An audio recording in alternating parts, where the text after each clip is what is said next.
Tokoh kita satu ini selalu disandingkan dengan Abu al-Hasan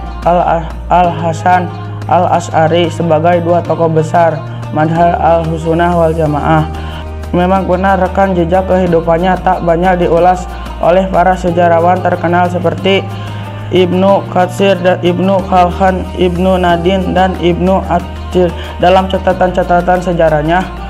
Mereka akan tetapi seluruh kehebatannya, murid-muridnya dan karya tulisannya telah menunjukkan kepada kita betapa hebatnya tokoh kita satu ini. Tak ayal para pengikut menjuluki tokoh kita ini dengan julukan Rais Al-Sunnah, pemimpin golongan Al-Sunnah, Al-Iman, Al-Jahid, pemimpin yang zuhud, dan beberapa julukan lainnya. Abu Mansur al-Maturidi dilahirkan di desa Madrid, sebuah desa di daerah Samarkand yang termasuk bagian dari negara Uzbekistan. Mengenai tahun kelahiran, Dr. Muhammad Ayub menyatakan Abu Mansur al-Maturidi lahir sekitar sebelum 238 Hijriah. Ia hidup di zaman kemajuan daerah Asia Tengah sebagai pusat peradaban Islam. Di antara ulama besar yang sezaman dan berasal dari satu daerah dengan beliau adalah Muhammad bin Ismail al-Bukhari, wafat 256 Hijriah, dan Muslim bin Hajjan an-Naisabur, wafat 261 Hijriah. Lihat tesis doktoral Dr. Muhammad Ayub di Universitas Dar al-Ulum Kairo berjudul Al-Islam wal Imam al-Maturidi. Corak pemikiran Abu Mansur al-Maturidi sejak Khalifah al-Mutawakkili dari dinasti Abbasiyah mengucilkan ajaran sekte Mu'tazilah pada tahun 234 Hijriah. Maka semenjak itulah ajaran sekte Mu'tazilah mulai menyingkir ke daerah-daerah sekitar Asia Tengah. Begitu juga dan sekte Quramitah yang mencapai kejayaan dakwahnya di daerah Asia Tengah sekitar tahun 261 hingga tahun 278 Hijrah, ditambah dengan pengaruh ajaran Zoroaster dan beberapa ajaran agama lain yang mengakar kuat sejak dahulu di Asia Tengah. Hal ini juga disebabkan letak daerah Asia Tengah yang strategis sebagai jalur perdagangan dan pertemuan budaya dari daratan Cina hingga kawasan Timur Tengah. Maka tampillah Abu Mansur al-Maturidi sebagai tokoh aswaja paling terkenal di Asia Tengah. Dengan segenap karya tulisannya yang mampu mematahkan segenap pemikiran sekta sebagai yang menyimpan dengan argumentasi nalar yang kuat, pemakaian nalar, akal yang cukup dan seimbang adalah corak. Pemikiran Abu Mansur al-Maturidi adalah ilmu akidah yang juga mengacu karakter pemikiran Imam Abu Hafiz. Oleh karena itu tidak berlebihan bahwa pemikiran yang dibawa oleh Abu Mansur al-Maturidi adalah penyempurnaan argumentasi yang dibangun oleh Abu Hafiz dalam kitab Al-Fiqh Al-Kabar. Bahkan hingga saat ini sebagian besar pengikut ajaran Abu Mansur Manhaj al-Maturidi memakai argumentasi nalar yang besar tanpa melampaui batas dan berlebihan. Sedangkan manhaj al-Asy'ari berpegang teguh dengan dalil nakil serta mengukuhkannya dengan argumentasi nalar akal, sehingga sebagian pengkaji ilmu akidah meneguhkan bahwa manhaj al-Asy'ari berada di antara pemikiran sekte Mu'tazilah dan ulama ahli fikih dan ahli hadis, sedangkan manhaj al-Maturidi berada di antara pemikiran sekte Mu'tazilah dan manhaj al-Asy'ari. Dr. Abu Zahrah, Kitab Tarik Al-Mazahib Al-Islamiyah, Kairo, Darul Al-Fikir Al-Arabi 2008, volume 1, halaman 212. Memang benar ada perbedaan pendapat di antara golongan Al-Maturidi dan golongan Al-Asy'ari dalam beberapa permasalahan seperti hakikat iman orang yang taklid pengikut mazhab dan sejenisnya sebagai imbas dari analogi pemikiran yang berbeda. Akan tetapi perbedaan tersebut tidak sampai membuat satu golongan mengkafirkan dan membidahkan golongan yang lain.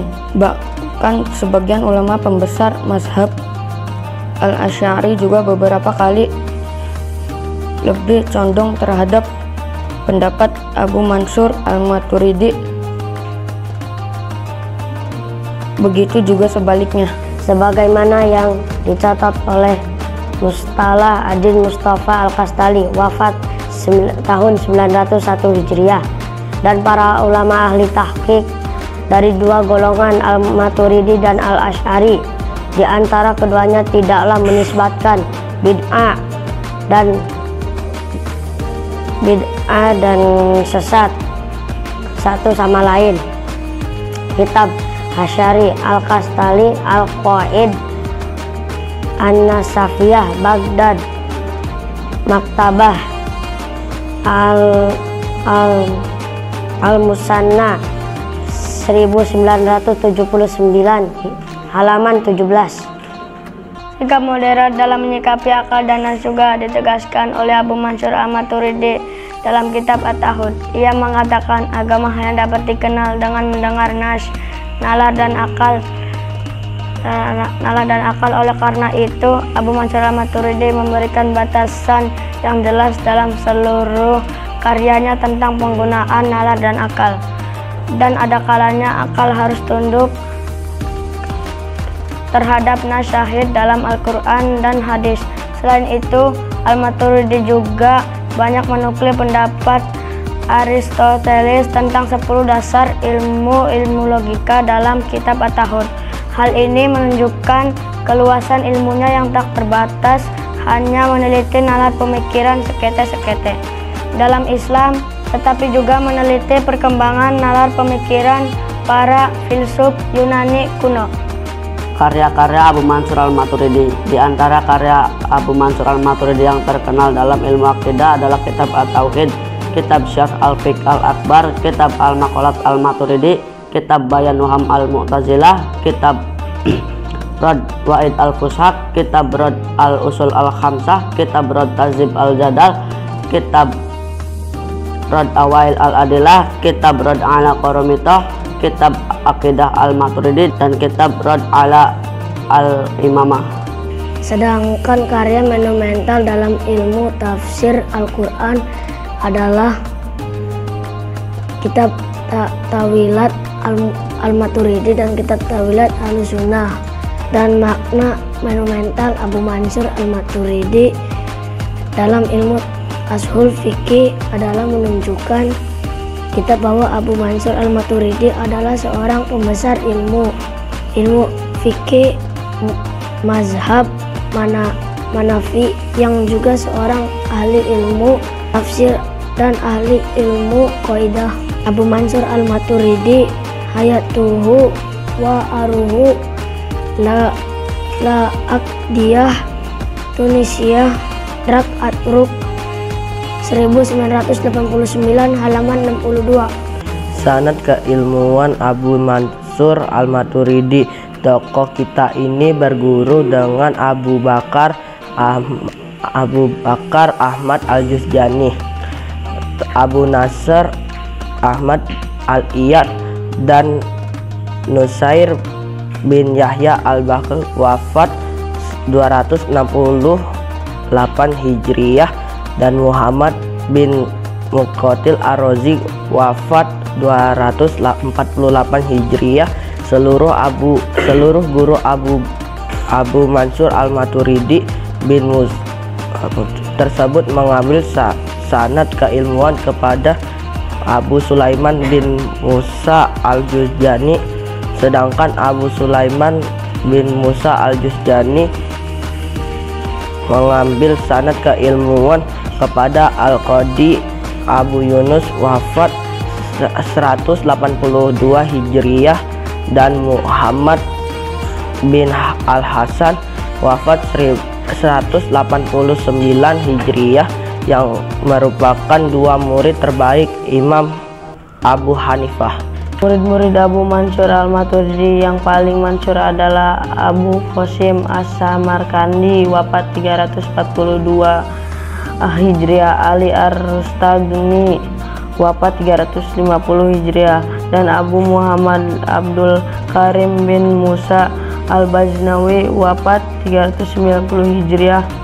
Dr. Ahmad Hamdi Ahmad Ali, Juhud al-Madrasah al-Maturidiyah, Kairo Maktabah al-Azhariyah, Liat Turats 2017 halaman 35.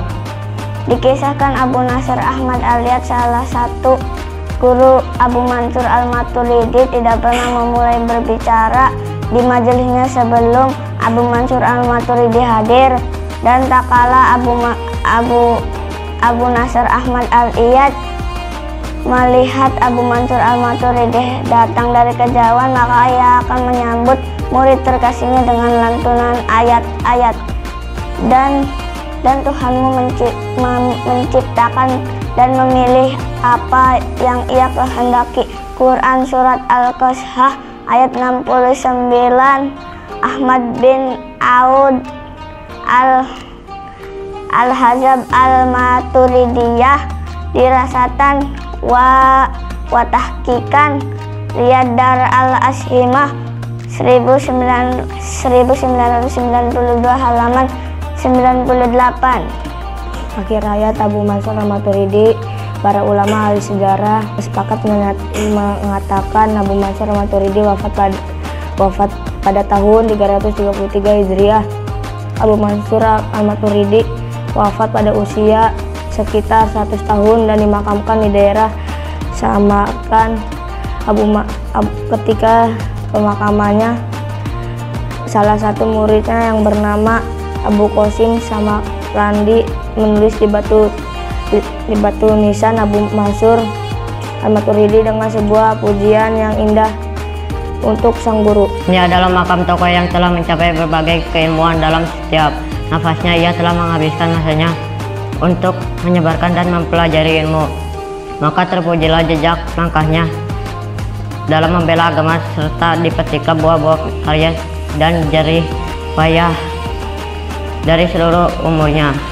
Ahmad bin Aud al-Maturidiyah, dirasat wal tahqiqan Riyad Dar al-Hashimah 1992 halaman 97.